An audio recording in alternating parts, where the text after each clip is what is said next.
Hi అండి. ఇవాళ మా ఇంట్లో ఫిష్ ఫ్రై చేస్తున్నామండి. ఫిష్ ఫ్రై చేస్తామనుకున్నాము. మిక్స్ చేస్తున్నామండి. మిక్స్ చేసిన తర్వాత మసాలా వేసి కలుపుతున్నాము. చేపకి బాగా మసాలా కారం బాగా పియాలండి.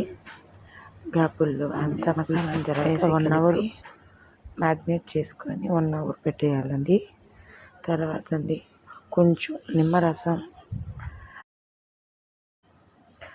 బాగా ఫిష్ ఫ్రైకి అరిటాకునంతా కప్పేసి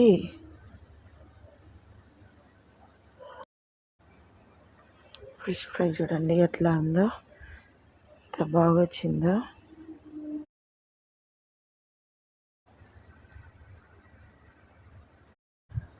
తింటుంటే ఫిష్ ఫ్రై ఉందండి, సూపర్ అంటే సూపర్ అండి. దాంట్లో ఆనియన్ నంచుకుంటుంటే ఫిష్ ఫ్రై తింటూ ఆనియన్ తింటే సూపర్ ఉందండి. మా పాప తినింది, మా వారు తిన్నారు. చూడండి అసలు ఏం ఉంచకుండా ఎట్లా తినేస్తున్నామో. సూపర్ అంటే సూపర్ ఉందండి.